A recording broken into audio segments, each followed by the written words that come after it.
pemirsa, salam satu untuk kita semua. Jumpa lagi bersama saya, Mitra Tarikan dalam program Teras Negeri. Program Teras Negeri ini dapat Anda saksikan di kanal YouTube Tempo.co. Tamu kita pada hari ini adalah pejabat Wali Kota Mojokerto, Provinsi Jawa Timur, Bapak Muhammad Ali Kuncoro. Halo Bapak. Siap. Sehat Bapak? Alhamdulillah. Alhamdulillah, selamat datang Pak di Tempo Pak. Siap, sebelum kita bincang-bincang lama-lama, izin saya perkenalkan sedikit Bapak kepada pemirsa semua ya Pak. Baik, pemirsa, Bapak Muhammad Ali Kuncoro yang dilantik sebagai pejabat Wali Kota Mojokerto pada 10 Desember 2023, beliau adalah sosok yang telah menorehkan banyak pengalaman di dunia birokrasi. Lahir pada 17 Agustus 1977, beliau bergelar Kanjeng Raden Aryo Tumenggung dari Kasunanan, Surakarta. Benar ya Pak? Betul sekali. Memiliki latar belakang sarjana pendidikan jasmani dari Universitas Negeri Surabaya, Bapak Ali Kuncoro memulai karirnya sebagai aparatur sipil negara dan ajudan Bupati Mojokerto. Seiring berjalannya waktu, beliau menduduki berbagai posisi strategis, termasuk menjabat sebagai Kepala Biro Administrasi Pimpinan Setda Provinsi Jawa Timur di tahun 2021 dan Kepala Dinas Pemuda dan Olahraga Provinsi Jawa Timur tahun 2023 sebelum akhirnya ditunjuk sebagai pejabat Wali Kota Mojokerto. Salah satu isu utama yang dihadapi Kota Mojokerto di bawah pimpinan Bapak Ali adalah pengembangan infrastruktur. Peningkatan kualitas jalan, transportasi umum, dan fasilitas publik yang penting untuk mendukung mobilitas warga. Selain infrastruktur, peningkatan kualitas pendidikan, kesehatan, dan pembangunan ekonomi berkelanjutan juga menjadi prioritas pemerintahan Kota Mojokerto. Namun dalam menjalankan berbagai program tersebut, Kota Mojokerto masih menghadapi sejumlah tantangan. Keterbatasan anggaran, infrastruktur yang belum merata, serta kurangnya partisipasi masyarakat dalam proses pembangunan menjadi beberapa kendala yang harus diatasi. Bagaimana strategi pejabat Wali Kota Mojokerto, Bapak Ali Kuncoro dalam merealisasikan prioritas pembangunan serta mengatasi berbagai tantangan tersebut? Tanpa berlama-lama lagi kita ngobrol nih Pak. Siap. Benar nggak tuh Pak? Ya, Berbagai tantangan ada yang itu, Pak. Benar, ada yang tidak. Oke, ada yang benar, ada yang enggak. Nih makanya nih kita harus konfirmasi, Pak. Tugas kami, Pak.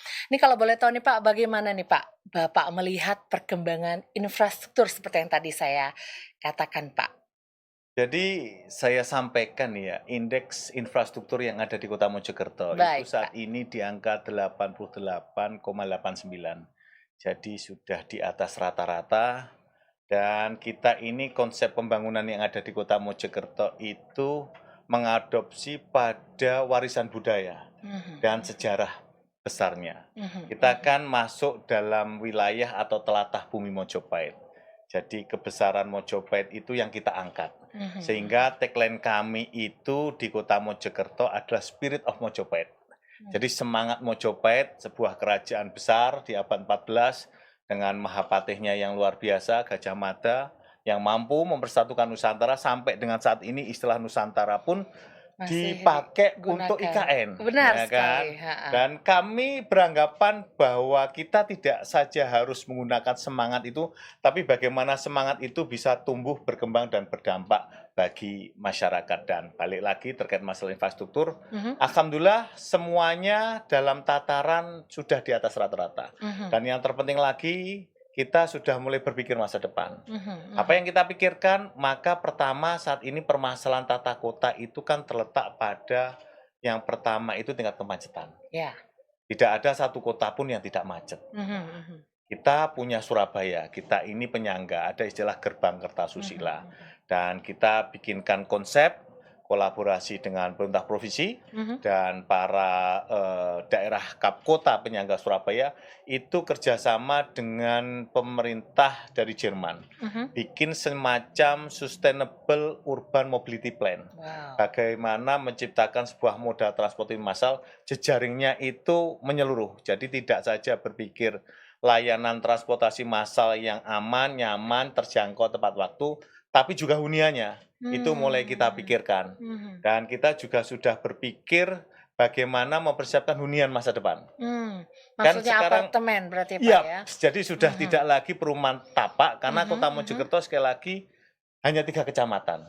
Luas wilayahnya itu 20,48 km persegi. Jadi kalau di lakukan istilahnya saat ini yang ngetren itu half marathon, sudah selesai, habis gitu. Nah, maka perlu dikembangkan pemikiran bagaimana hunian yang susun ke atas, jadi semacam apartemen, dan ini sudah kita sayembarakan bersama dengan Ikatan Arsitektur Jawa Timur. Jadi kita bikin sayembara, bikin semacam itu, apa itu, skyscraper, gedung pencakar langit tapi dengan kearifan lokal. Ini sudah kita Wow. sayembarakan.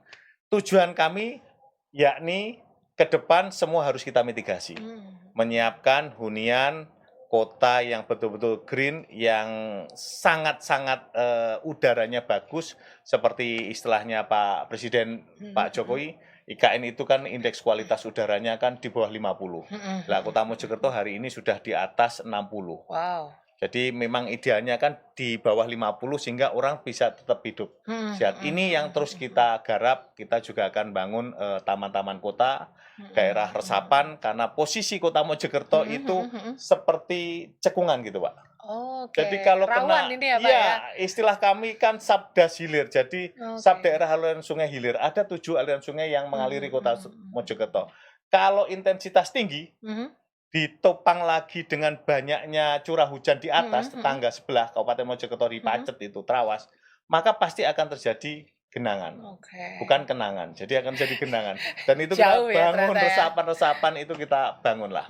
Termasuk kita bikin itu semacam kolam retensi. Jadi kolam untuk daerah serapan air yang bisa dimanfaatkan untuk sarana rekreasi, juga sarana untuk aliran irigasi bagi persawahan yang ada di Kota Mojokerto. Wow, artinya green tadi itu menarik Pak, karena sekarang tuh masyarakat kita termasuk Gen Z khususnya ya Pak ya.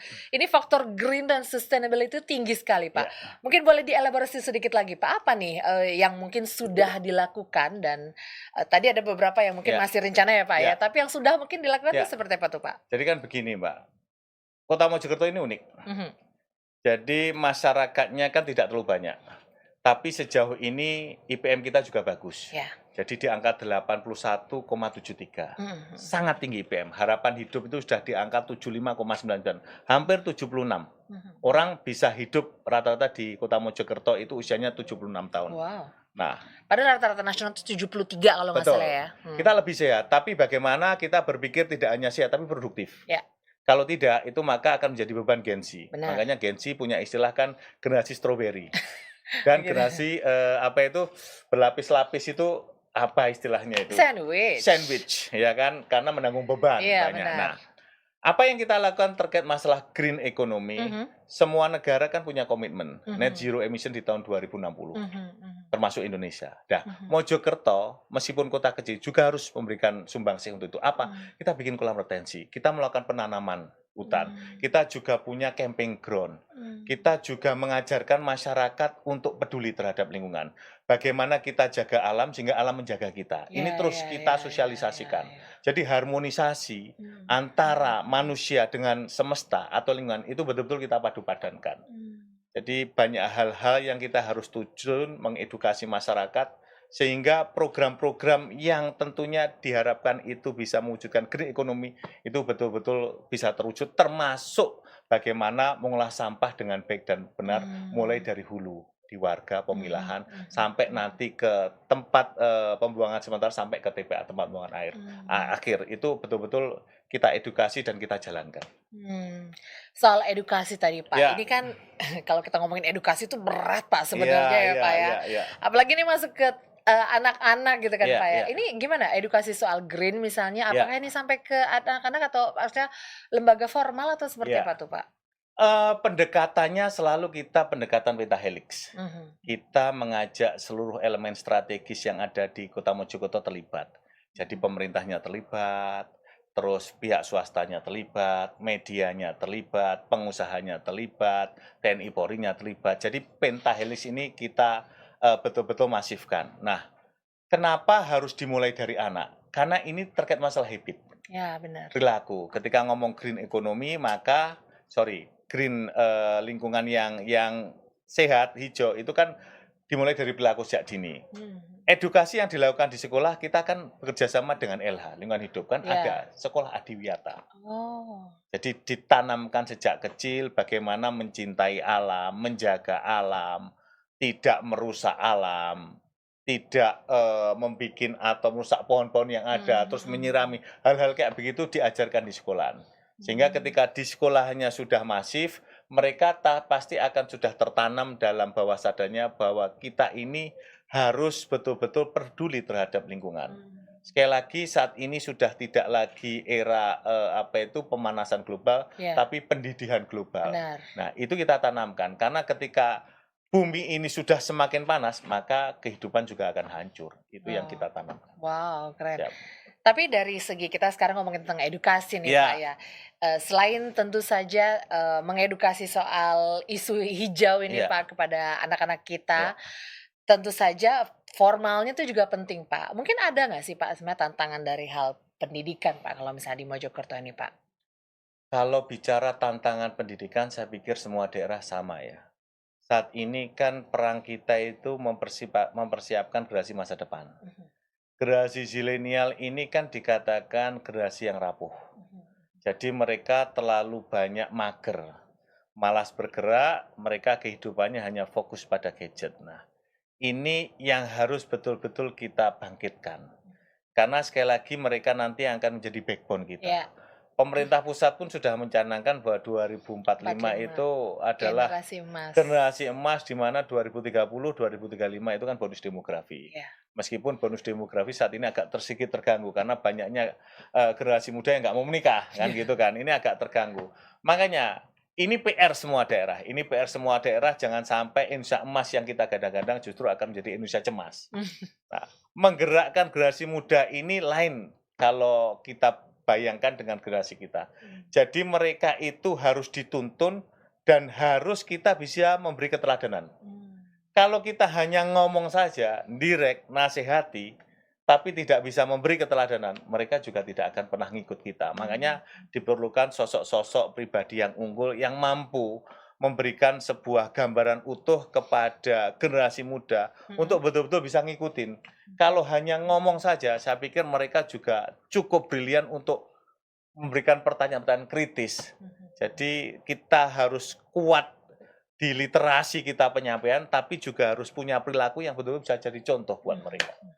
Artinya di tingkat pendidikan maksudnya ya apakah ada mungkin kebijakan khusus dari pemerintah kota untuk entah guru-guru, entah harus ada pelajaran ini kah atau ekstrakurikuler ini ada yang spesial gitu nggak Pak untuk kalau di pendidikan Mojokerto, seperti yang saya sampaikan di awal, kita kan kota yang berbasis budaya dan sejarah.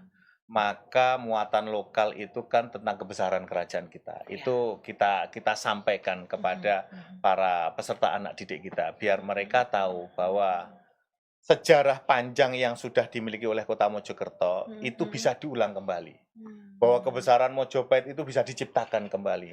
Dan kita sampaikan kepada mereka, jalan terbaik untuk meramalkan masa depan ada dengan menciptakan masa depan. Nah, ini kita siapkan betul. Termasuk di bidang pendidikan, kita ini dipotret oleh pemerintah pusat sebagai kota yang paling transformatif dalam melaksanakan pendidikan. Karena seluruh siswa itu jejaring wifi-nya itu sudah sangat kuat. Jadi dianggap sebagai, kita dapat penghargaan dari Kementerian Pendidikan pada saat itu Mas Nadiem Makarim di tahun 2024 awal. Pertengahan. Itu kita dapat apresiasi itu. Nah, itu menjadi semangat buat kita untuk menatap masa depan, bahwa pemuda-pemuda kita betul-betul grand design supaya bisa menjadi kekuatan baru di kota Mojokerto untuk menghadapi tantangan global yang tak menentu. Artinya semua sekolah sekarang sudah mendapatkan akses wifi ya Pak ya? Siap. Dan guru pun kita juga berikan penekanan untuk selalu upskilling dan reskilling. Jadi mereka harus kita tuntut untuk selalu berbenah, belajar, dan ada program-program bintek buat mereka. Dan untuk menopang bagi siswa, Bosda kita tingkatkan tahun ini. Jadi setiap siswa selain Bosda kita tingkatkan, setiap siswa itu mendapatkan gratis seragam, gratis buku, gratis moda transportasinya.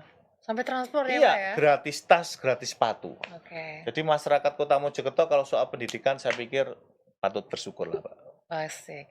Artinya tidak terlalu banyak berarti tantangan ya Pak ya Iya, kalau di insya Mojokerto Allah. ini Itu Pak ya? tantangan selalu ada, Mbak. Kalau nggak gitu kita stuck.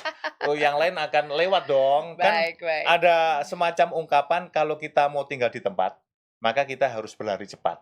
Karena orang lain siap untuk mengambil alih posisi kita. Pastinya, Gitu, pastinya. Mbak. Artinya ada beberapa di daerah-daerah kita Indonesia yang sangat luas ini Ya, masih mungkin tahap fisik, sekolah ya, fisik. ya, Tapi kita ini ya, udah mulai wifi, udah ya, bagus ya, banget berarti ya. udah keren nih teman-teman Mojokerto ini. Amin, amin. Kita beralih ke kesehatan, Pak. Yuk. Apa nih, Pak, mungkin yang teman-teman lakukan untuk meningkatkan layanan kesehatan teman-teman kita di Mojokerto, Pak?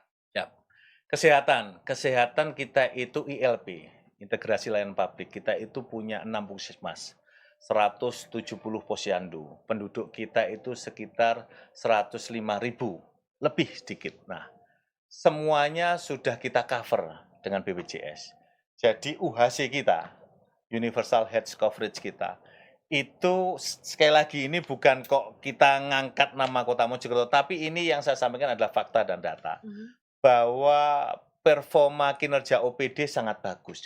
Di bidang kesehatan, di tahun 2024 ini, kita diapresiasi langsung, diserahkan penghargaan oleh Bapak Wakil Presiden Republik Indonesia saat itu, Bapak Kiai Haji Ma'ruf Amin. Kita UHC kita dalam kategori utama, satu-satunya kota yang diserahkan langsung oleh Bapak Wapres. Di Indonesia? Di Indonesia, dan penyerahan di Jakarta. Itu kira-kira ya bulan setelah Agustus September lah. Nanti bisa dilihat lah, kan sudah banyak pemberitaan di lini masa. Sekali lagi kalau soal kesehatan dan anggaran kesehatan kita itu sudah melebihi, dulu kan ada mandatory spending. Kesehatan itu di angka 30, kita lebih dari itu. Sekarang kan di penganggaran yang baru, hubungan keuangan antara pemerintah pusat dan daerah, itu mandatory spending untuk kesehatan sudah tidak ada. Tapi justru itu yang berarti seluruh permasalahan kesehatan itu harus di-cover oleh pemerintah daerah. Sekali lagi, untuk masalah kesehatan, layanan kita sangat terintegrasi, baik yang di tingkat bawah, kelurahan, kecamatan, maupun di tingkat kotanya. Mungkin harapannya bisa dicontoh Ya, sama beberapa ya, daerah lain. Terintegrasinya mungkin teknisnya seperti apa? Maksudnya apakah aplikasi kah ya, atau ya. apakah? Boleh, Pak. Jadi kita ini punya aplikasi itu namanya Palapa Mojo. Palapa Mojo itu diambil dari kata Sumpah Amukti Palapa, mempersatukan Nusantara. Nah, arahan dari pemerintah pusat kan ada INA Digital. Kita sebenarnya lahir lebih awal daripada INA Digital. Jadi ibaratnya kalau bayi itu prematur, lebih awal dari apa yang dicanangkan oleh pemerintah pusat. Nah, di Palapa Mojo, seluruh aplikasi digital yang ada di Kota Mojokerto itu kita integrasikan. Sehingga masyarakat tidak confuse ketika butuh pelayanan. Kan biasanya orang berlomba-lomba berinovasi, bikin aplikasi A, B, C, D. Jadi masyarakat harus download banyak aplikasi. Kalau di Mojokerto sudah interoperabilitas. Jadi semuanya sudah terintegrasi jadi satu, cukup satu aplikasi, di dalamnya ada seluruh pelayanan. Dan ini alhamdulillah Kota Mojokerto itu kan diapresiasi sebagai kota terinovatif, Mbak. Selama 2 tahun berturut-turut. Dan tahun ini akan kembali menjadi terinovatif. Itu bocorannya. Waduh, amin, Jadi amin, amin, hat-trick amin. gitu, Mbak. Hat-trick. Jadi kalau soal inovasi, udahlah, lewat semua daerah. Justru itu, Pak, ya, harusnya lebih digaungkan lagi Siap, untuk teman-teman siap, kita siap. sehingga bisa dicontoh tadi yang Iya, saya iya, katakan ya, Pak ya. Artinya teman-teman kalau misalnya mau mendapatkan layanan kesehatan, modal KTP saja. Modal KTP saja. Oke. Dan banyak petugas kita yang jemput bola. Oke. Jadi setiap kejadian yang di bawah, kan kita sudah punya jejaring, namanya Prameswari. Yang mereka yang akan betul-betul mengawasi, memonitoring apapun yang dikeluhkan oleh warga. Dan setelah perlu ada layanan tambahan, maka mereka akan segera melakukan rujukan ke puskesmas terdekat. Kalau memang puskesmas terdekat sudah tidak mampu menangani, maka dirujuk ke RSUD yang kita miliki. Wow, apresiasi sekali nih Siap, untuk teman-teman Mojokerto. Kita beralih ke ekonomi, Pak. Oke. Ini harus semua ya, Pak ya. Kita Aduh. kupas dikit-dikit ya, Pak ya. Oke. Pak, kita tahu UMKM kita salah satu penunjang ya, Pak ya, di ekonomi kita ya, Pak ya. Bagaimana nih kegiatan pemerintah kota untuk mendukung teman-teman UMKM kita, khususnya di Mojokerto, Pak? Mojokerto itu punya PLUT, Pusat Layanan Usaha Terpadu. Mojokerto itu PDRB-nya 72-73% itu karena perdagangan dan jasa. Di situ penyumbang tertinggi tentu UMKM. Jadi UMKM kita itu tumbuh subur. Dan kita itu selalu memberikan pelatihan yang berjenjang. Jadi kita itu ketika memberikan pelatihan, kita inkubasi betul. Kita inkubasi sampai yang bersangkutan itu betul-betul bisa menjadi startup yang mandiri. Dan itu kita gabungkan dengan sektor perbankan. Kan kebanyakan UMKM itu masalahnya kan di permodalan. Ya. Jadi kita kolaps dengan perbankan, sehingga bisa mendapatkan soft loan lah. Jadi pinjaman yang sangat lunak, mereka juga bisa bekerja. Dalam pengertian saya minta tolong ke Bank Jatim, karena kan kita salah satu yang punya anggaran kan di Bank Jatim, karena sebagian anggaran kita di sana. Tolong ada semacam soft loan, 1-2 bulan pertama itu jangan langsung ditarik untuk cicilannya, sehingga baru bulan ketiga. Apa yang saya harapkan, para pelaku usaha mikro, kecil, menengah, itu mereka bisa bernafas dulu. Karena kan biasanya di bulan-bulan awal kan mereka juga masih Biasa minjem habis itu besok udah langsung ya. kan Ini itu. sekarang Tujuan kita itu memberikan semacam keringanan usaha. Dan alhamdulillah sekali lagi ini data 72-73% penopang kita adalah UMKM. Alhamdulillah sampai sekarang jalan, dan yang sudah jadi saya sampaikan harus bisa jadi bapak angkat bagi yang baru. Oh, artinya ada TNT gitu ya, mentoring gitu ya. Ada mentoring, betul, ada mentoring. Tapi kalau boleh tahu kebanyakan di bidang apa, Pak? UMKM-nya, Pak? Kita kuat di alas kaki. Alas kaki, sepatu, terus sandal-sandal perhotelan, batik kita kuat. Itu yang selama ini alas kaki sudah sampai ekspor. Jadi kekuatan kita memang di alas kaki sama di batik. Dulu ada pembuatan kapal pinisi. Kapal tipe-tipe Mojopahit, tapi sekarang memang peminatnya agak berkurang. Yang saat ini masih tumbuh subur adalah usaha di sektor alas kaki dan batik. Itu yang saat ini sangat kuat di Kota Mojokerto. Terakhir, itu kami mampu melaksanakan itu kegiatan yang dihadir langsung oleh Kementerian Menparekraf. Waktu itu Mas Sandiaga Uno. Kita adakan itu rekor pemecahan batik. Itu sepanjang itu 5 km. Dengan peserta itu 10.000. Jadi 10% jumlah penduduk Kota Mojokerto keluar untuk bersama-sama mewarnai batik. Dan kita mendapatkan rekor itu tidak tingkat Indonesia, tapi rekor muri dunia. Wow. Ini sudah kita lakukan. Kenapa kita lakukan? Untuk menggaungkan dan memberi tag bahwa Kota Mojokerto saat ini ada sentra batik, sentra alas kaki secara nasional. Wow, menarik sekali. Tadi benar, memang UMKM salah satu yang menjadi modal utama ya, salah satu tantangan yang dialami teman-teman UMKM kita ya Pak ya. Salah satu juga yang mungkin dialami teman-teman UMKM kita tuh dalam hal perizinan Pak. Apakah mungkin ada inovasi yang teman-teman lakukan Pak dalam hal mempermudah perizinan bagi teman-teman UMKM kita Pak? Soal perizinan, sejak awal saya menjabat mendapatkan mandat dari Kemendagri 10 Desember tahun 2023, saya punya program 100 hari kerja. Salah satu program saya selain inflasi, pendidikan, itu adalah easy doing of business. Easy doing of business. Ya, bagaimana memberikan kemudahan, insentif, ya kan, bagi para pelaku usaha. Dan kita memberikan keringanan kepada mereka. Yang kedua, sistemnya kan sekarang semua sudah online. Kita juga sudah punya mall pelayanan publik yang elektronik. Jadi warga itu tidak perlu datang. Dan kita permudah, apalagi kalau sektor UMKM, kita beri kemudahan, kita gratiskan untuk izin-izin usaha yang sifatnya hanya persyaratan itu kita akan permudah dan kita gratiskan. Itu yang menyebabkan saat ini angka perizinan yang sudah kita keluarkan itu jauh dibandingkan dengan tahun 2023 yang lalu. Jadi kalau bicara prestasi paling mudah kan mengkomparasikan. Dan hasilnya memang gitu, bahwa easy doing of business yang kita kumandangkan betul-betul bisa dilaksanakan. Berdampak sekali ya Berdampak, betul sekali. Izin semuanya atau? Ya, izin semuanya. Tapi memang saya akui kalau izin-izin yang besar, Mbak, saat ini kan memang kondisi terakhir setelah pemilu kan agak deflasi.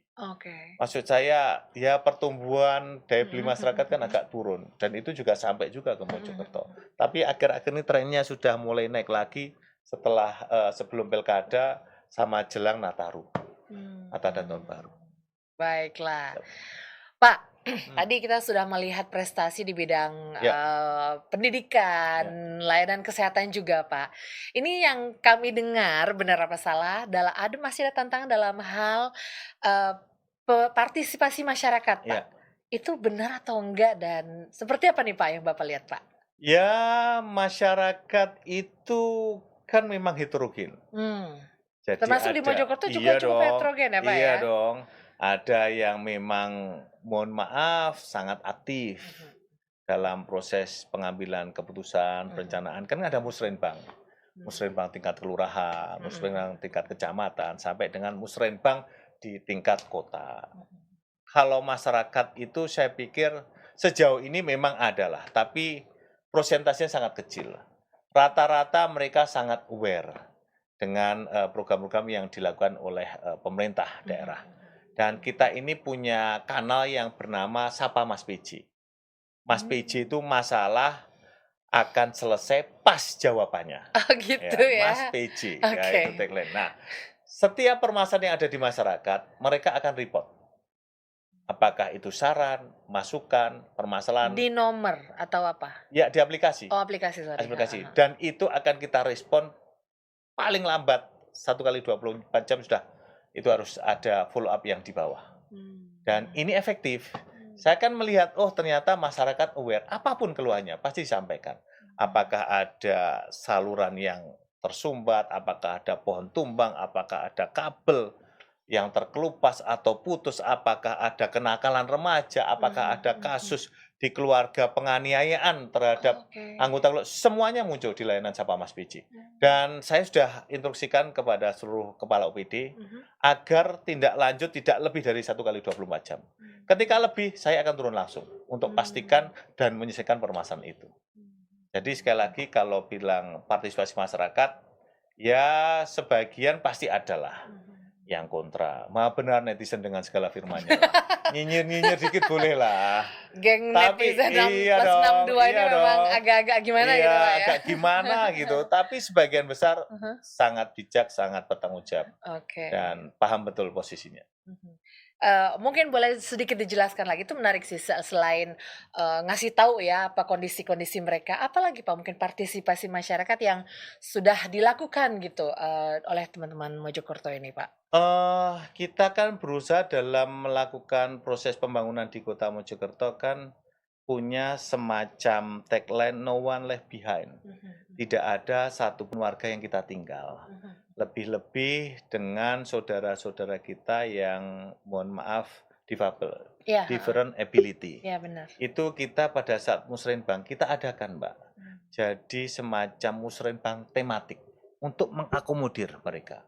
Kita libatkan mhm, apa yang selama ini diharapkan atau dibutuhkan atau diinginkan oleh mereka.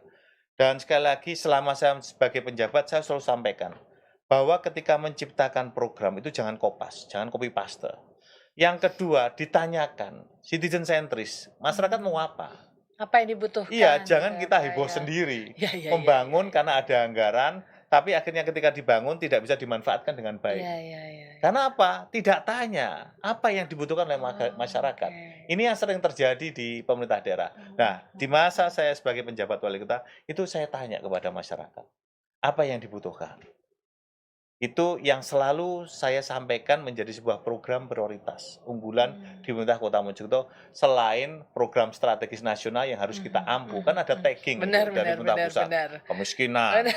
inflasi, ya kan, Iya, iya, kesehatan, stunting, ya, ya, paham, stunting, paham, ya paham. kan, Mhm, itu pendidikan, itu ya memang baku, tapi masyarakat saya kan masih ada anggaran yang harus saya tanya betul. Saat ini yang trennya mhm. kan tentu olahraga.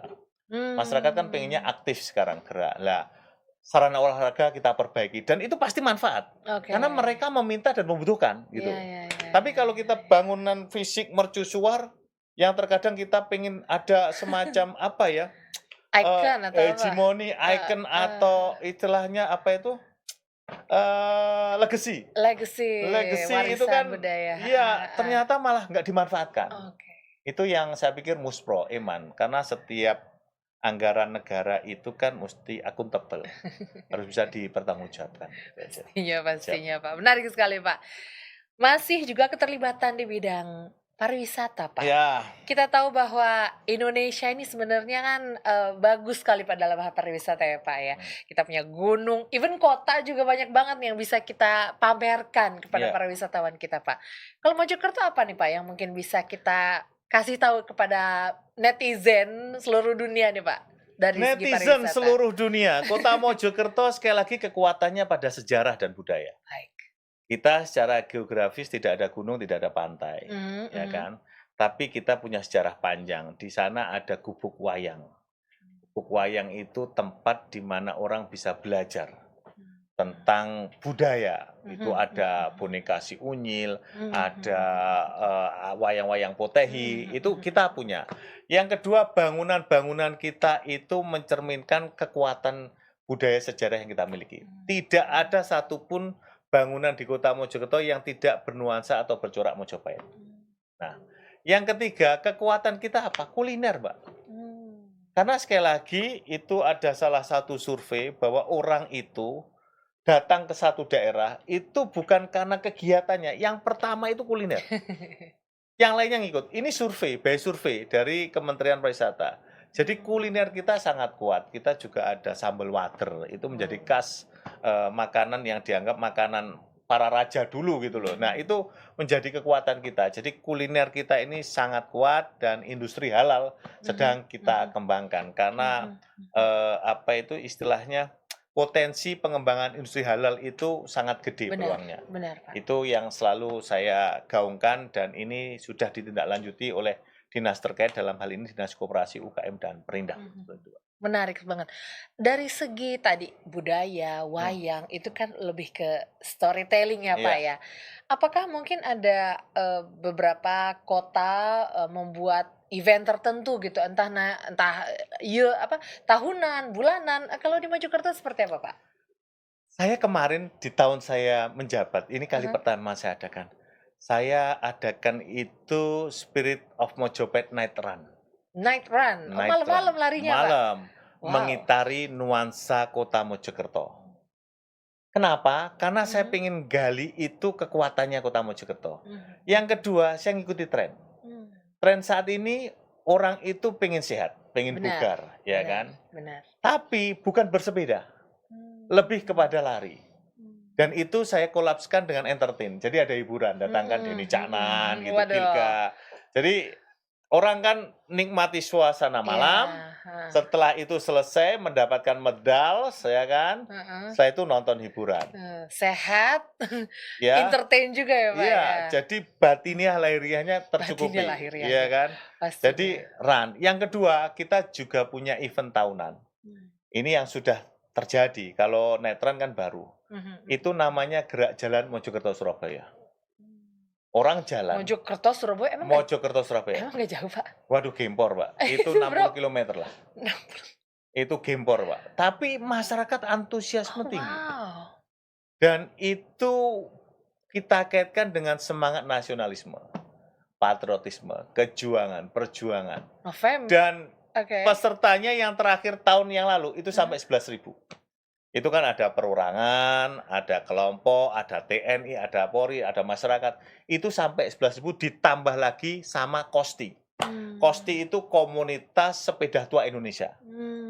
Jadi Mmm. banyak banget mereka pakai pakaian-pakaian perjuangan gitu loh. Mhm Dan mhm. itu sesuatu yang menarik dan Mmm. selalu ditunggu-tunggu.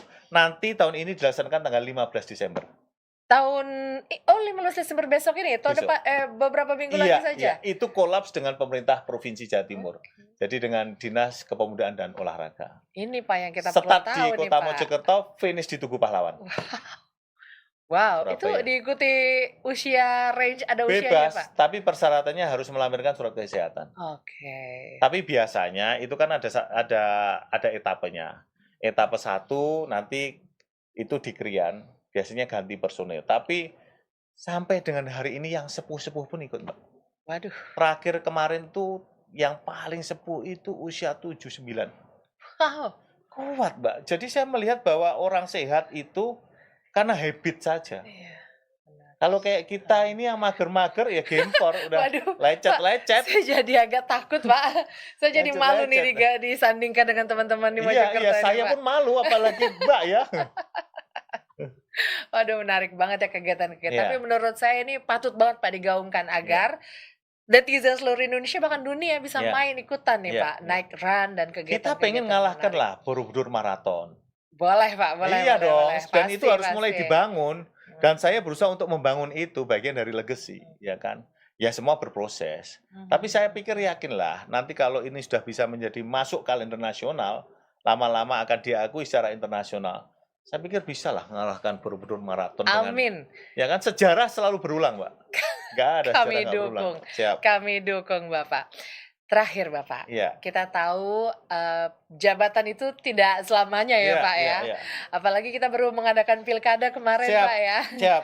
Apa nih Pak harapan Bapak di masa jabatan yang tidak terlalu lama lagi berarti ya Pak ya? Iya.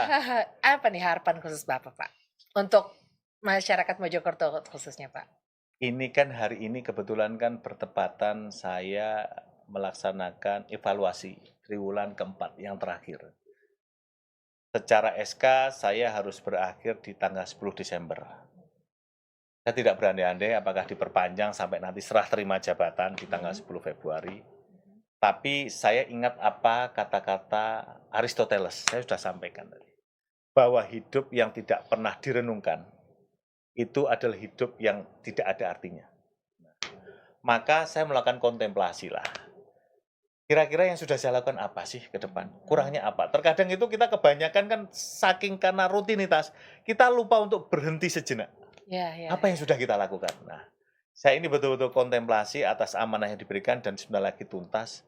Apa yang sudah saya lakukan yang kira-kira bisa diteruskan oleh suksesor, calon wali kota terpilih. Dan saya harus mengkomunikasikan itu. Karena kepemimpinan itu adalah berkelanjutan.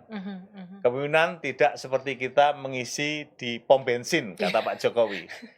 Mulai dari nol Pak ya, kan enggak. Ini berkelanjutan. Nah, harapan saya, Kota Mojokerto, kota kecil, tapi saya ingin bagaimana kota kecil ini di tengah keterbatasannya, punya semangat yang berkualitas, punya daya juang inovasi yang berkelas, sehingga Kota Mojokerto betul-betul bisa menjadi kota yang berdaya, hebat, berdaulat, dan maju melesat. Itu harapan saya. Saya meyakini bisa.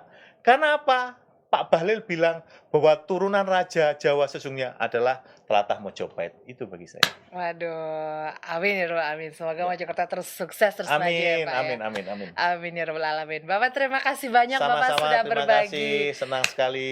Senang sekali. Tapi Pak, ini karena di pengucapan mungkin Bapak ada pesan khusus kepada teman-teman kita Mojokerto. Boleh Pak langsung ke kamera Bapak. Untuk teman-teman yang ada di Kota Mojokerto, teruslah melakukan hal-hal terbaik, menjadi versi terbaiknya Kota Mojokerto, dan Kota Mojokerto harus bisa menjadi sebuah mercusuar baru bagi Jawa Timur dan nasional. Dari telatah Bumi Mojopahit Kota Mojokerto untuk nasional menuju prestasi dunia.